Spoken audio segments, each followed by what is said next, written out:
penghakiman akan dosa, karena mereka tidak percaya kepadaku akan kebenaran. Jadi maksud dari Tuhan sampaikan ini supaya ya,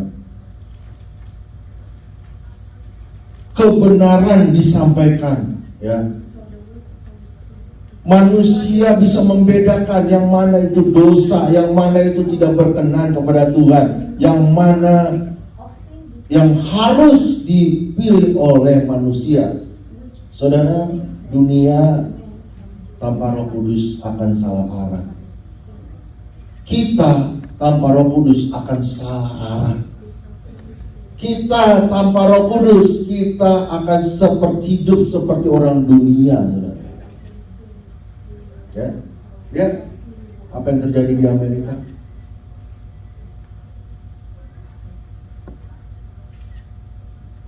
Hukum-hukum yang ada di Amerika, saudara, hukum tentang salah satunya ya, tentang aborsi. Dulu nggak boleh aborsi, ya kita sudah tahu. Tapi lebih hukum yang baru apa? Yang sudah lahir masih boleh diaborsi. Makin lama makin parah, makin dosa makin jahat, saudara. Yang sudah lahir, ya, masa 10 weeks, 10 days ya, 7 days. 10 or 7 days lah. Masih boleh diaborsi, maksudnya di ini, saudara, ya.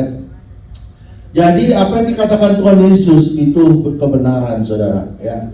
Lebih berguna kalau Tuhan pergi dan Roh Kudus dicurahkan untuk semua kita yang mau terima, saudara.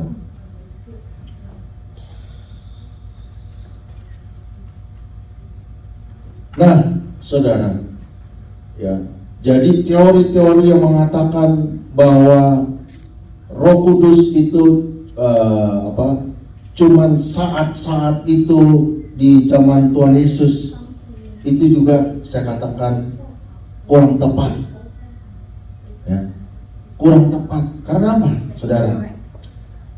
120 tahun yang lalu ya, 1806 ya, di Azusa Revival kan, ada di Azusa Los Angeles kan, dan saat itu sejarah membuktikan, saudara, pernah terjadi pencurahan Roh Kudus, ya, ya, yang dimotori waktu itu William Seymour, ya, pendeta kah dia atau dia calon pendeta, saya ini ya. Tetapi itu sejarah dikatakan saat itu, ya, lawatan Tuhan dinyatakan di kota Los Angeles, di mana kita ada hari-hari ini, saudara, ya. Kita ada di Los Angeles, ya. Orang kalau di Indonesia, di mana tinggal San Bernardino? Di mana San Bernardino? Mereka kalau kita bilang Los Angeles, saya udah tahu, amin. Mereka udah tahu, saudara, ya. Itu saya percaya, saudara, 100 tahun yang lalu sudah pernah terjadi. Jadi kalau teori mengatakan bahwa Roh Kudus itu hanya dicurahkan zaman rasul-rasul, salah besar, ya. Ini saya mau kasih, karena banyak hal yang kita itu kadang-kadang diperbandingkan. Oh, ini apa itu aliran Pentekost gitu ya? Apa itu aliran-aliran yang apa? Bahasa roh, ya. Tapi di dasar-dasarnya kita harus belajar dan kita tahu, saudara, ya. Nah, ayat yang paling kita harus hafal yaitu 1 Kisah Rasul 1 ayat 8, ya.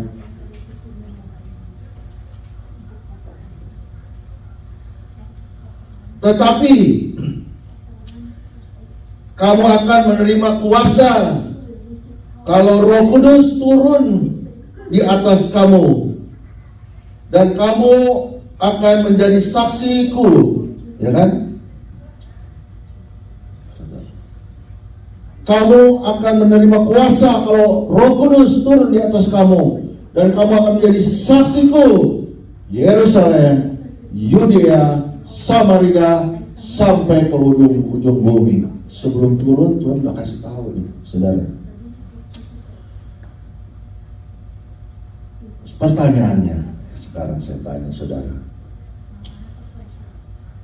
apakah semua manusia yang terima Yesus dipenuhi oleh Roh Kudus?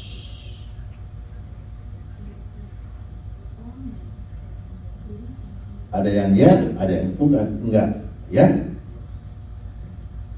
Saya tanyakan lebih jelas lagi. Apakah orang yang terima Yesus Kristus sebagai Tuhan dan Juru Selamat mempunyai Roh Kudus dalam hidupnya? Amin. Ya, benar. Saudara tadi udah jawab ya. Tadi yang kedua nggak jawab, saudara. Berarti ragu-ragu. Ya. Setiap manusia, setiap makhluk hidup yang menerima Yesus Kristus adalah Tuhan dan Juru Selamat adalah, dan firman itu katakan bukan kamu yang mengatakannya, ya, tapi Roh yang ada pada kita yang mengatakannya. Setiap orang jelas saudara, waktu dia terima Kristus, dia menerima Roh Kudus. Amin. Ya. Jadi jangan ragu-ragu lagi. Oh, kita ada Roh Kudus ya? Kan sudah terima Yesus, tapi belum ada tanda-tandanya, belum ada. Sebentar, saudara. Firman itu katakan setiap orang yang ditarik oleh Bapa, saya percaya dan kita yakin itu ada Roh Kudus. Amin. Ya. Waktu murid-murid juga waktu berjalan bersama Kristus, ada iman, ada panggilan yang Tuhan memanggil mereka supaya mengikuti Yesus, dan mereka saya percaya mengakui Yesus, Tuhan Yesus sebagai juru selamat mereka. Pertanyaan yang kedua, apakah murid-murid saat itu, ya, sebelum Kisah Rasul 2 sudah dipenuhi oleh Roh Kudus?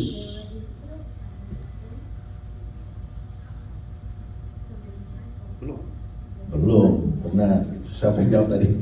Saya kasih 100. Ya belum, saudara. Kalau enggak ya Tuhan nggak bilang dong tunggu di Yerusalem. Benar? Tunggu di Yerusalem, aku akan mencurahkan. Mereka ada Roh Kudus, tapi belum dipenuhi. Ya. Saya yakin saudara, antara dikatakan kalau kita baca di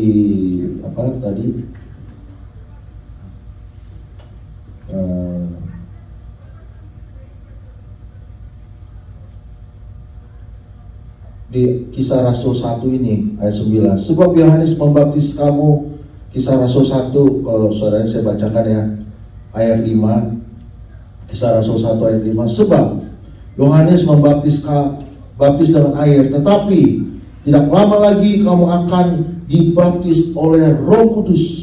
Nah ini saudara, dibaptis oleh Roh Kudus.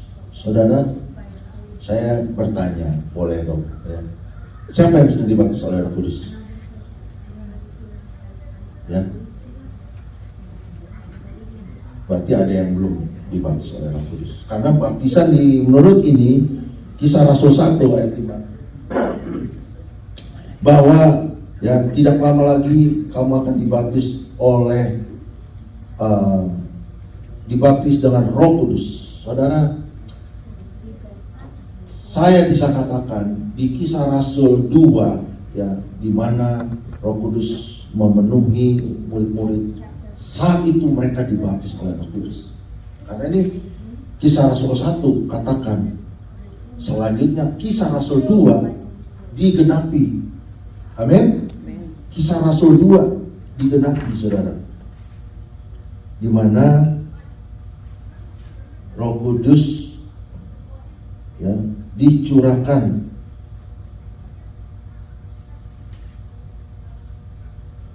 Kisah Rasul 2. Tiba-tiba, itu dia, yang pertamanya.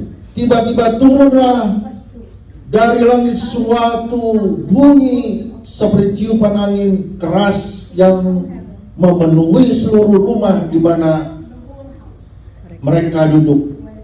Ya. Dan tampaklah kepada mereka lidah-lidah seperti nyala api yang bertebaran dan hingga pada mereka masing-masing. Apa selanjutnya? Maka penuhlah mereka dengan Roh Kudus, lalu mereka mulai berkata-kata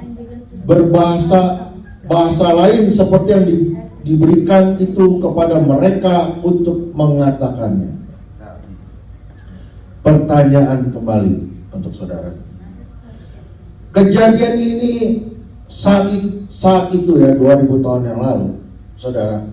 Apakah pernah terjadi di waktu-waktu sekarang ini? Pernah nggak terjadi? Ya tadi kan sudah kita sampaikan, ya 100 tahun yang lalu di Azusa Street juga itu terjadi, saudara. Apa yang terjadi di Kisah Rasul 2 terjadi di Azusa Street. Amin. Dan saudara boleh cek di koran yang lalu apa ya, itu memang terjadi, saudara. Ya. Dan diikuti oleh ada banyak mujizat-mujizat. Salah satu mujizat ya yang terjadi saat itu, kalau saya baca, Pastor Pat pernah kasih saya buku Azusa Revival.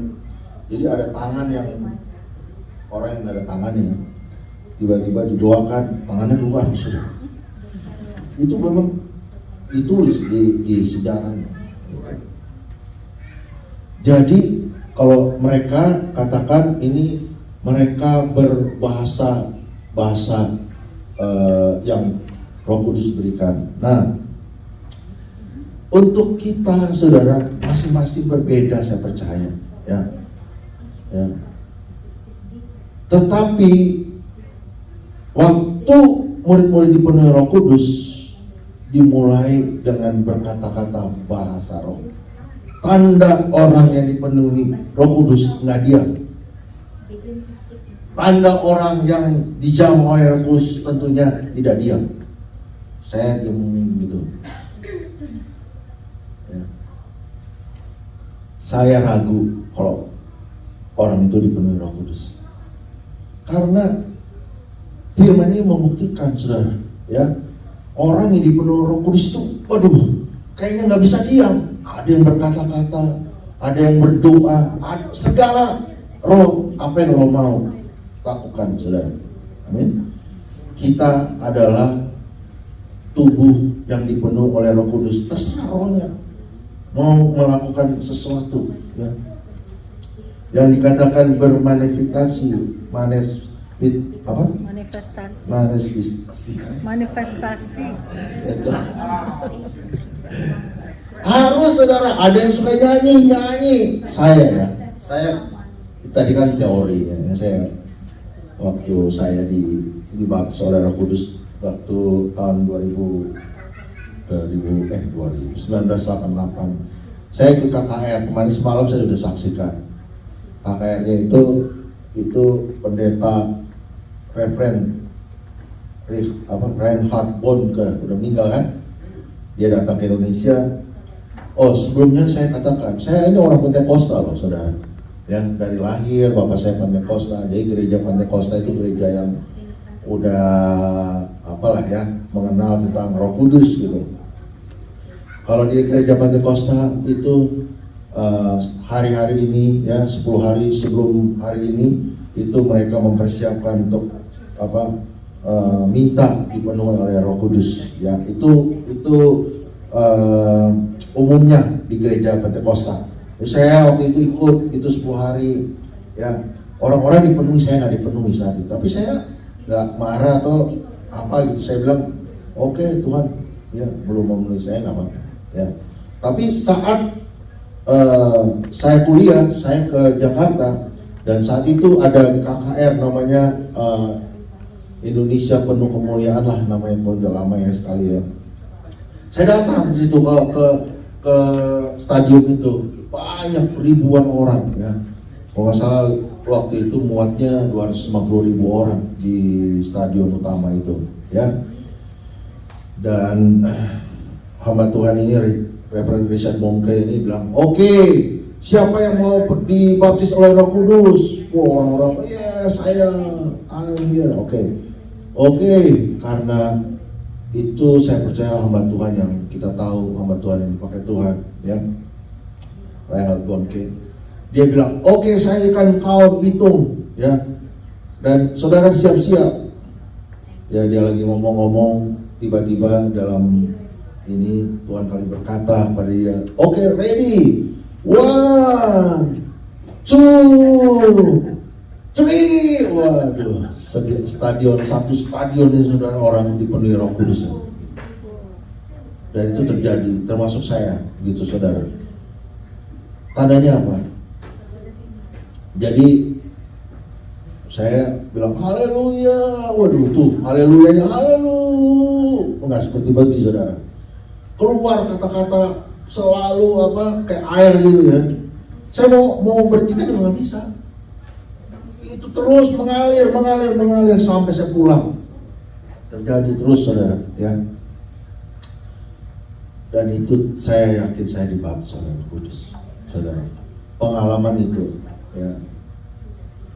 Dan disitulah Tuhan taruh mengasihi Tuhan dengan apa bilang first love ya sama Tuhan. Wah, ada pemulung itu saya doain. Wah, waktu itu saya rumah. Pokoknya nggak mikirin, saya nggak mikirin itu apa gitu ya situasi. Pokoknya saya pikirin ini orang belum dipenuhi Roh Kudus, saya doa gitu. Orang tuh bingung, kenapa nih orang? Tapi itulah cinta waktu itu ya, di waktu kita dibaptis, saudara. Itu apa pengalaman yang Tuhan berikan kepada saya, saudara. Saya percaya saudara yang lain juga punya pengalaman yang sama. Amin. Nah, pertanyaannya kembali, saudara, ya. Ini sudah lanjutkan janji kepada murid-muridnya sudah. Ya, kita ini dulu ya, bahwa sebelumnya tadi ya, memimpin kita dalam kebenaran tadi. Sebelum ini ya. Nah ini ya, Yohanes 16:13. Tetapi apabila datang ia, yaitu Roh kebenaran, akan memimpin kamu ke dalam seluruh kebenaran. Jadi ada yang nggak benar, ada yang setengah benar, ada yang pura-pura benar. Benar, ya ini. Tapi saya dapatkan kebenaran. Roh Kudus kalau memimpin kita itu kebenaran yang sejati, saudara. Ya, ada orang punya tahu karena gimana, saudara? Saya mungkin orang yang berkhotbah itu atau yang menyampaikan firman dia pun nggak punya pengalaman sama Roh Kudus. Jadi menurut teorinya aja. Kalau saya mendapatkan prakteknya langsung, saudara. Ya, pengalaman bersama Tuhan gitu. Jadi saya bisa bagikan ya bahwa teori yang mereka sampaikan itu salah, saudara. Ya. Sebab itu ia akan berkata-kata kepada dirinya sendiri. Tetapi segala sesuatu yang didengarnya itu akan dikatakannya, dan ia akan memberitahu kepadamu hal-hal yang akan datang. Nah, ini. Jadi sudah Tuhan, kebenaran apa dulu? Saya mau bilang kebenaran akan dosa. Kadang-kadang pikiran kita nih ya, kalau kita hidup sekarang ini antara ini dosa nggak ya, atau ini setengah dosa, atau ini ya sedikit-sedikit dosa. Ya namanya dosa tetap dosa, bohong ya tetap bohong, ya dunia tetap dunia, nggak bisa kita setengah-setengah, saudara. Di gray area yang antara dosa dan nggak bisa, saudara. Ya. Itu kebenaran. Kenapa? Kalau orang berdosa, saudara, Ya, Roh Kudus itu sedih. Ya, Roh Kudus yang ada dalam hidup kita itu sangat apa istilahnya, sedih dia. Karena apa? Dia nggak bisa sampai karena orang berdosa, dikuasai oleh dosa. Setelah itu apa saudara? Roh itu mau sampaikan terhalang gitu loh, terhalang akan dosa saudara. Ya, nggak bisa dia menyampaikan karena terhalang. Kecuali orang itu minta ampun, ya, minta dibasuh dengan darah Kristus kembali, dia layak dan Roh Kudus akan bekerja, saudara. Ya, kenapa bisa berdosa? Ya, karena kita memang masih hidup di dunia, saudara. Ya, ada hal-hal daging kita ini, ya, bukan cuman saudara, pendeta juga, saudara. Ya. Kadang-kadang kita merasa hebat gitu ya, ya nggak berdoa lah, ya sehari itu nggak ada doa lah, jalan begitu aja gagah gitu ya kita, tanpa kita bersekutu sama Tuhan, saudara, gampang sekali kita akan jatuh dalam dosa, saudara. Ya, gampang sekali kita melakukan hal-hal dari apa kehendak yang bukan dari Tuhan. Pertama emosi kita, saudara. Ya. Iblis itu pintar. Kadang-kadang waktu emosi kita naik, saudara, ya dia buka kesempatan, gitu, saudara, ya, untuk kita lakukan dosa. Jadi fungsi dari Roh Kudus supaya kita kembali ke dalam rencana Tuhan, ya, kebenaran Tuhan, ya, mengkonvert kita, ya, hal-hal yang benar yang Tuhan mau kita lakukan, ya. Dan dia katakan juga hal-hal yang bukan, ya, tidak benar, saudara, ya. Roh Kudus itu untuk membawa kita di dalam rencana Tuhan, ya. Nah, komparasinya bagaimana sih, ya, supaya kita ini benarkah sudah di dalam rencana Tuhan apa tidak, saudara? Undang Roh Kudus, aktifkan kembali Roh Kudus. Apa? Saudara, minta kita dipenuhi dengan Roh Kudus. Saudara, ilustrasi yang kita tahu gitu ya, ya. Waktu botol ini kita penuhi dengan air, dia kan meluap. Ya. Waktu botol kita penuhi dengan air, dia meluap. Gitu. Nah, itulah saudara dinamakan dipenuhi Roh Kudus, saudara. Ya. Waktu Roh Kudus penuh kita meluap, apa yang kita keluarkan? Buah-buah roh kita, ya kan? Ya. Buah-buah roh itu, saudara. Jadi nih saya dikasih, ya. Pertama, kasih, sukacita, damai sejahtera, kebenaran, penguasaan diri, kebaikan, kelemah lembutan, kemurahan, terakhir kesetiaan, saudara. Ya, ada 9 kan? Nah, itu yang akan dikeluarkan untuk kita melakukan sesuatu, saudara. Tapi waktu kita ada Roh Kudus, ya, waktu kita terima Yesus. Tapi Roh Kudus kadarnya kecil gitu. Banyakkan dunianya yang di dalam kita, bisa nggak kita keluarkan? Ya, jadi waktu segini itu kadar Roh Kudusnya gitu, ya, yang banyaknya dunia, ya, pikiran-pikiran uang gitu ya, cari duit sebanyak-banyaknya, hidup seenaknya gitu ya, segala dunia lah ya, kita tahu ya, kalau dunia, ya, apa yang kita mau keluarkan, saudara? Kalau kita Roh Kudusnya ketekan, saudara. Tapi waktu kita dipenuhi Roh Kudus, ada hal-hal yang baik, ya, Galatia 5 ayat 22 ini, saudara. Ada hal-hal yang baik terkeluar, ya, dari hidup kita, dan itu akan apa? Kisah Rasul tadi, saudara, ya, 1 ayat 8, engkau akan menjadi saksi di Yerusalem, Yudea, Samaria, saudara. Saksi untuk keluarga kita. Yang paling tahu apa? Awal keluarga kita. Ya, keluarga dekat kita, suami, istri, anak-anak, ya, keluarga dekat, itu yang tahu apakah kita benar-benar dipenuhi oleh Roh Kudus. Setelah itu kita saksikan di tetangga-tetangga kita. Ya. Kalau Tuhan pakai kita jadi penginjil, ya bisa saudara, karena itu sudah janji Tuhan supaya kita dipenuhi dengan Roh Kudus. Amin. Saudara mau dipenuhi dengan Roh Kudus? Amin. Haleluya. Nah, caranya sekarang. Tadi kan teori-teorinya. Nah, caranya gimana? Caranya pasti ada, saudara. Ya. Pertama, tunggu, sabar, apalagi saudara, berserah, minta, terus haus, gitu. Saudara kan air kan kalau di kita ini kan harus mau dipenuhi itu kita haus, memang nggak ada, udah Tuhan udah nggak ada, ayo penuhi lagi Tuhan Yesus, minta, ya. Tentunya kita jangan berdosa lah. Kalau kita lagi berdosa minta Roh Kudus sudah nggak mungkin lah, ya. Tapi kalau kita minta ampun sama Tuhan, melayakan Tuhan, bangun pagi, ya, saat kita menyembah, nyanyikan pujian, tadi puji-pujiannya sangat powerful ya. Pertama tadi ya, saudara rasakan nggak? Ya, kalau saya itu ya, kalau saya nanti satu saat saya mau mimpin, jadi worship leader. saya jago ya.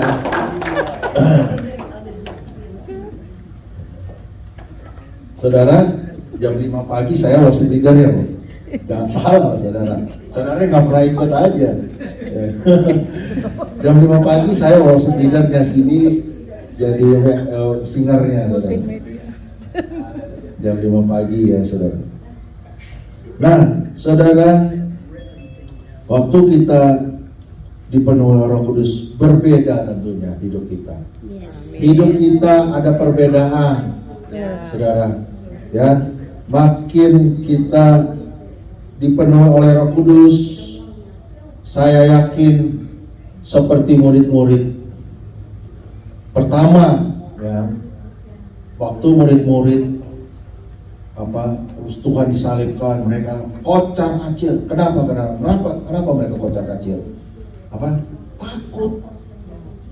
Takut, saudara, akan ditangkap, akan dipersekusi, akan dianiaya. Mereka takut. Ketakutan itu bukan dari Tuhan, saudara. Ketakutan itu dari si jahat, saudara. Ya, takut, ya. Saat itu, tetapi waktu Kisah Rasul 2 ini terjadi, ya, kita baca dari kitab Kisah Rasul 2, seterusnya ada nggak murid yang takut? Ada nggak murid yang hanya diam-diam? Nggak ada, saudara. Saat mereka dipenuhi Roh Kudus, ketakutan mereka hilang. Yang ada keberanian mereka untuk apa? Memberitakan Injil. Dengan ancaman, nggak ada takutnya, ya. Apalagi namanya Paulus, saudara. Ya. Petrus kan masing-masing ada Petrus, Yakobus, Yohanes, ya. Mereka, udah dinubuatkan kamu akan mati, ada yang digantung, ada yang dibalik, ada segala macam, matinya nggak bayar semua. Ya. Tapi mereka takut nggak? Nggak ada takut, saudara. Mereka menginjil kemana-mana, saudara. Ya, yang cerita tentang murid-murid Yohanes sampai dimasukkan penggorengan ya ceritanya ya. Nggak takut, dan juga dia nggak mati, saudara. Kalau Tuhan bilang nggak mati, nggak mati.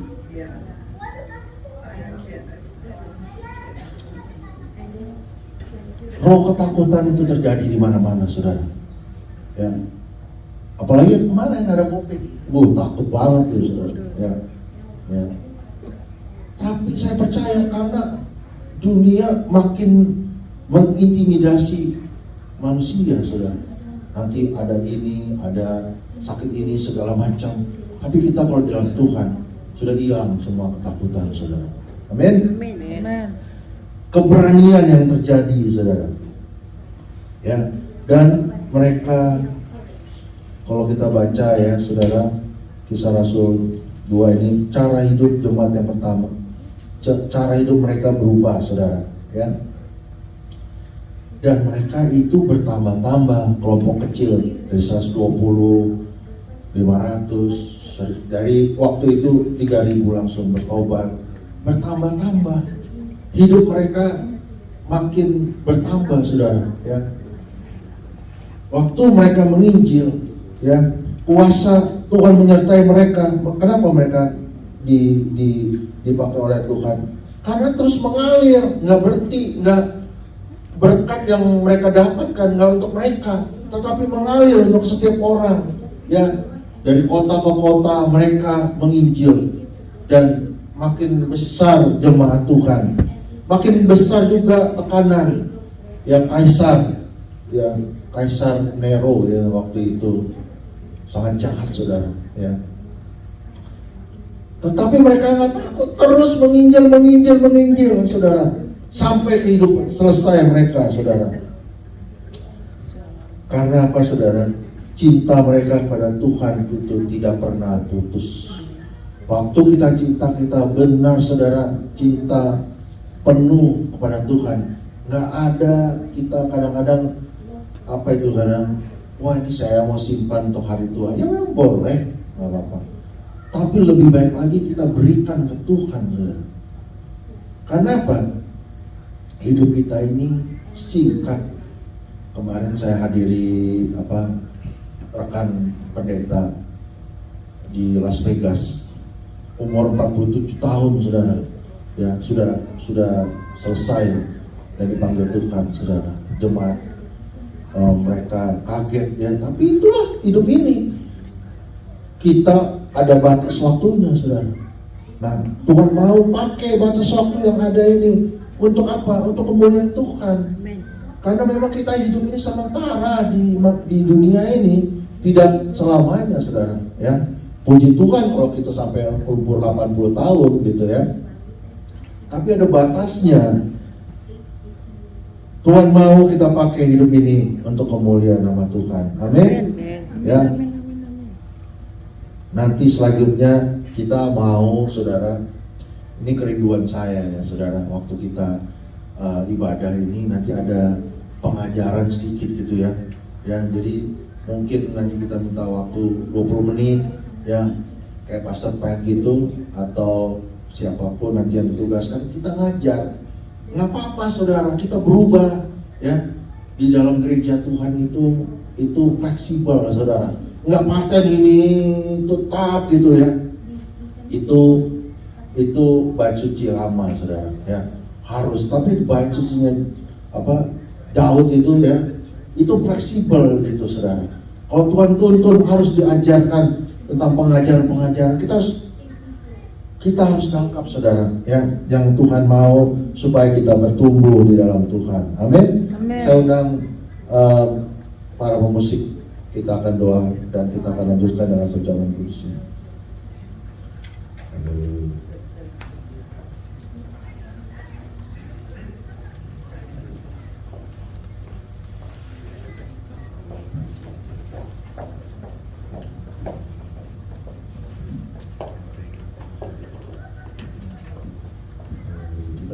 Dan pujian untuk perjamuan kudus. Saya undang Pak Wahyu boleh hadir di depan untuk kita membantu di dalam perjamuan kudus.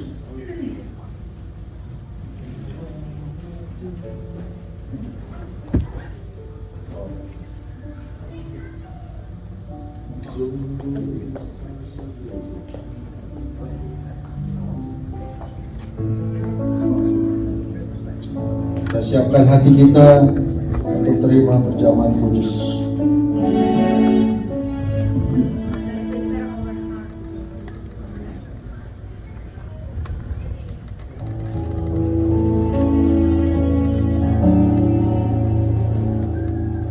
Telah ku lihat bukti kasih-Mu, Kau menderita gantikan dengan darah-Mu,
berjuang untuk menebus hidupku. Haleluya. Bapa, kami datang hadirat-Mu yang kudus Tuhan pagi hari siang hari ini. Tuhan, kami masuk Tuhan di dalam perjamuan kudus. Kami mau memperingati Tuhan pengorbanan-Mu Tuhan. Di hari di mana pencurahan Roh Kudus Tuhan, seluruh gereja Tuhan memperingati Tuhan. Dan saat ini juga Tuhan, kami juga mau memperingati tentang kematian Tuhan. Kami tahu Tuhan ada banyak hal yang Tuhan sudah kerjakan dalam hidup kami. Pada saat ini juga Tuhan, Berjuang sampai akhirnya, Kau dapati aku tetap setia.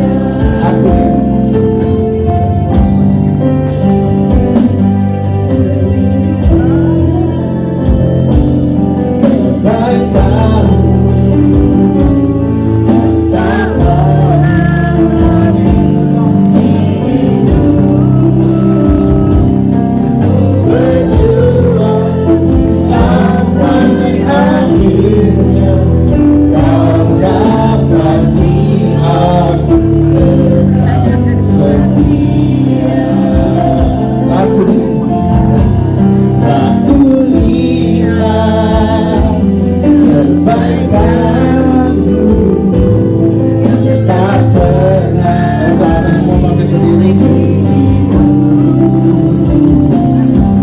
Berjuang sampai akhirnya, Kau dapati aku tetap setia. Haleluya.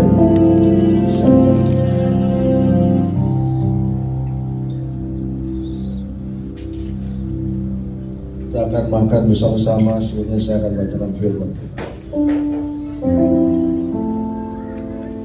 Sebab apa yang telah aku teruskan kepadamu telah aku terima dari Tuhan, yaitu bahwa Tuhan Yesus pada waktu Ia diserahkan mengambil roti, angkat roti,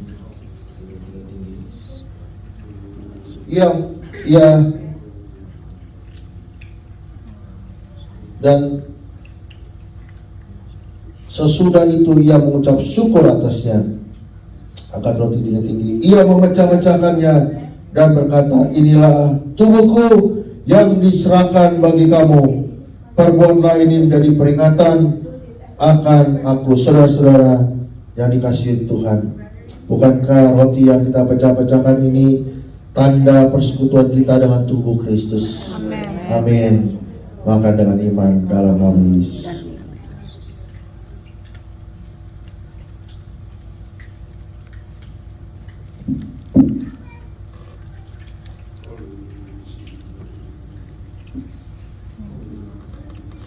Demikian juga Ia mengambil cawan sesudah makan.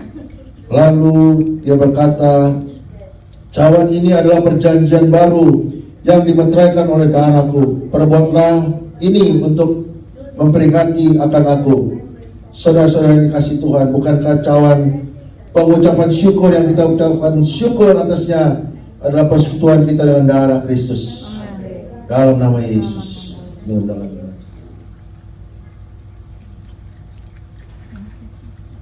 Terima kasih Tuhan. Terima kasih Tuhan.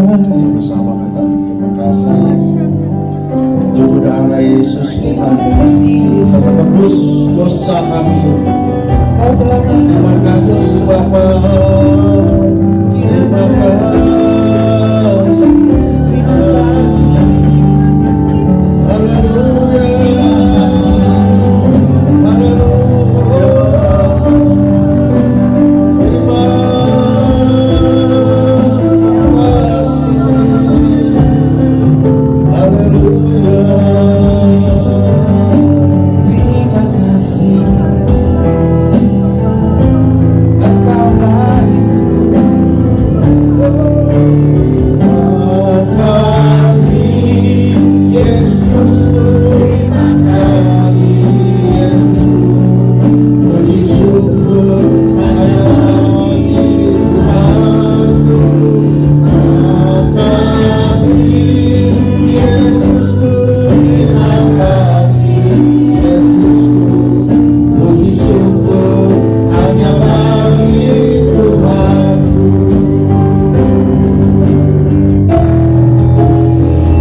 hati kita pada Tuhan.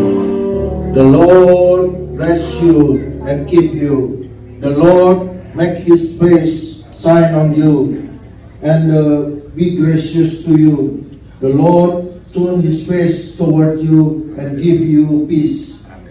Dalam nama Tuhan Yesus Kristus, terima berkat Tuhan. Sama-sama katakan, Amin.